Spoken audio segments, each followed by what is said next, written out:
Halo teman-teman, kita berjumpa lagi dalam program saya. Nama saya Yusuf Priya Sudarja dan saya adalah penulis buku bahasa Inggris. Lebih dari 60 buku pengayaan bahasa Inggris yang sudah saya tulis dan saya akan berbagi tips, berbagi pengalaman, berbagi strategi bagaimana kita bisa menguasai bahasa Inggris dengan cepat. Dan hari ini saya akan memberikan tips umum bagaimana menaklukkan soal-soal TOEFL. Kebetulan saya juga penulis buku TOEFL.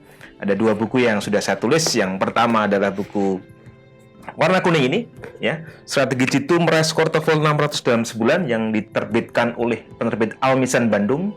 Ya, bukunya sangat laris, bagus. Dan buku yang kedua adalah All-in-One TOEFL Grammar, terbitan dari Grazindo. Ya, saya akan berbagi tips umum ya, berdasarkan pengalaman saya menulis buku, berdasarkan pengalaman saya mengajar, dan juga berdasarkan pengalaman saya menangani tes TOEFL. Yang pertama adalah bahwa TOEFL itu adalah tes standar internasional dan digunakan untuk apa? Untuk menguji kemampuan Anda dalam bahasa Inggris, dan tujuannya adalah untuk academic English. Jadi bukan business English. Maka kalau Anda ingin belajar S2, S3, pasti Anda akan menghadapi yang namanya tes TOEFL itu, ya.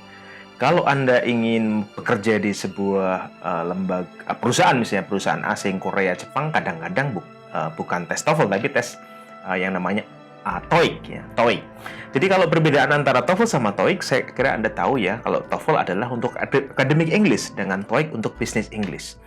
Beberapa perbankan menggunakan tes TOEIC sebagai syarat untuk masuk. Nah, kalau IELTS, Anda pernah juga dengar pastinya dengan tes IELTS. IELTS juga sama dengan TOEFL, dia untuk academic English. Bedanya adalah negara mana Anda akan belajar, ya. Kalau Anda mau belajar S2 atau S3 di Australia, di New Zealand, di UK gitu, berarti Anda harus mengikuti tes yang namanya tes IELTS.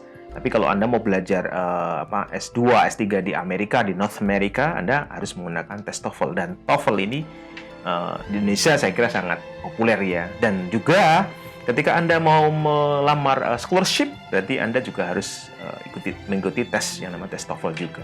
Baik, bagaimana dengan skor? Nah, skor ini tergantung pada lembaga yang mensyaratkan. Sekarang lihat Anda skor Anda berapa sekarang. Kalau skor Anda katakanlah 450, sementara syaratnya ada 500, berarti Anda harus meningkatkan skor 50 lagi.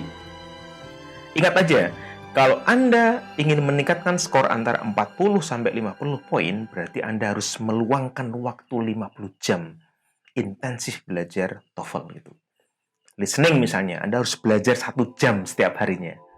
Structure, Anda harus belajar tiap hari pagi, siang, sore untuk belajar bahasa Inggris, belajar TOEFL itu.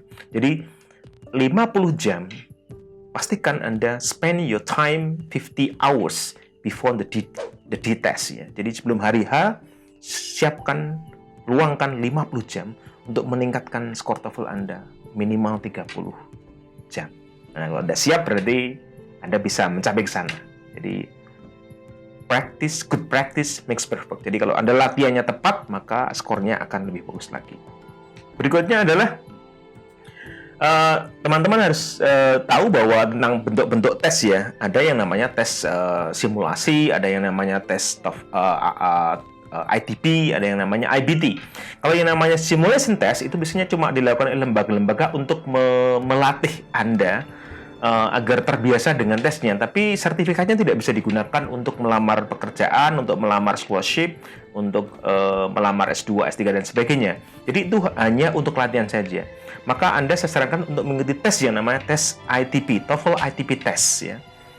Dan itu pasti kerjasama aja dengan ITS, ya, lembaga resmi dari TOEFL International ITS itu. Jadi Anda ambillah tes ITP baik yang offline maupun yang online. Sekarang di masa pandemik ini kita bisa ikut tes TOEFL ITP online. Jadi Anda bisa di rumah dan bisa mendapatkan skor TOEFL yang resmi.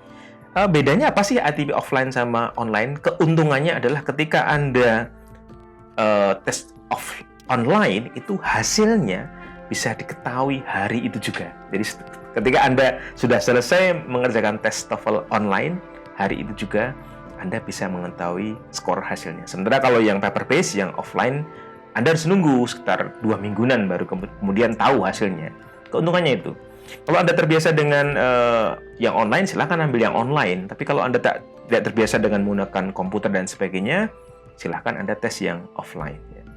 IB TOEFL test itu juga Anda harus tahu juga, ketika lembaga di sana, mungkin di Amerika sana, menceratkan IB TOEFL test, maka Anda tidak bisa mengambil ATP TOEFL test. Anda harus mengambil yang IBT TOEFL test, ya. Internet based TOEFL, ya. Yaitu ada speakingnya, ya, dan juga ada writingnya. Memang agak berbeda dengan yang namanya ITP TOEFL test yang lebih sederhana, yaitu listening, structure, sama reading. Oke. Nah, ini bentuk-bentuk tes yang harus Anda ketahui. Berikutnya, bagaimana dengan 3 jenis tes yang diujikan di tes TOEFL?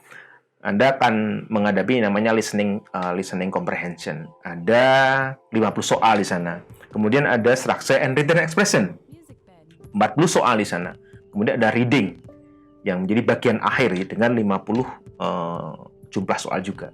Nah, menurut saya, karena structure ini kan cuma 40 soal, sementara bobotnya itu bobot totalnya itu sama, maka nilai bobot per soal itu lebih tinggi daripada listening sama reading. Maka kalau teman-teman kuat di bagian structure and written expression, maka itu bisa meningkatkan skor TOEFL Anda lebih signifikan lagi. Maka kuasailah bagian structure dan written expression. Apalagi grammar bahasa Inggris itu tidak pernah berubah. Tenses dalam bahasa Inggris itu tidak pernah berubah. Maka itu strateginya jadi lebih gampang lagi. Tidak ribet gitu, karena gampang diprediksi bentuk-bentuk soalnya.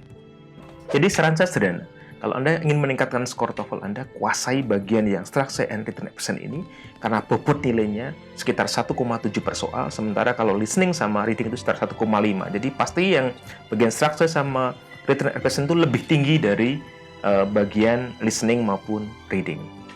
Nah, kalau bagian listening, saya sarankan Anda untuk belajar dengan audio. Anda bisa ambil di mana saja, 1 jam per hari. Silahkan ambil pagi, siang, atau sore. 1 jam per hari, latihan terus. Supaya Anda you get familiar with the spoken English, gitu ya. Terbiasa dengan spoken English. Kalau yang structure, saya pastikan bahwa Anda hanya mempelajari grammar-grammar yang paling sering diujikan, ya. Paling sering diujikan. Jadi Anda tidak perlu mempelajari semua bentuk grammar, semua bentuk tenses, tidak perlu. Cukup grammar points, grammatical points yang paling sering diujikan. Apa itu? Nanti di video berikutnya akan saya jabarkan, ya. Jadi pastikan Anda mengikuti channel saya, ya. Kemudian di bagian reading Anda tidak perlu menghafal kosakata di sana. Kenapa? Karena tidak ada untungnya sebenarnya, karena tidak bisa diprediksi teksnya, bentuk teksnya itu tidak bisa diprediksi. Semuanya diambil dari academic text. Semuanya diambil dari academic text dan tidak bisa diprediksi seperti apa. Mungkin latar belakang Anda adalah teknik, tapi bahasanya adalah sastra misalnya. Anda mungkin kuliah di jurusan sosial, tapi bahasanya, teksnya berisi tentang astronomi misalnya gitu. Tidak masalah. Yang paling penting Anda adalah membiasakan dengan soal-soal tes readingnya. Nah, itu. Yang penting bukan teksnya apa, atau reading passage-nya apa, tapi Anda harus terbiasa dengan soal-soalnya. Maka, yang paling penting ketika mengerjakan reading adalah Anda harus membaca dulu soal-soalnya. Di sana pasti ada yang namanya main idea, stated details, unstated details, reference, dan sebagainya. Kita akan bahas nanti satu persatu di video berikutnya. Oke? Sampai di sini, sukses untuk Anda.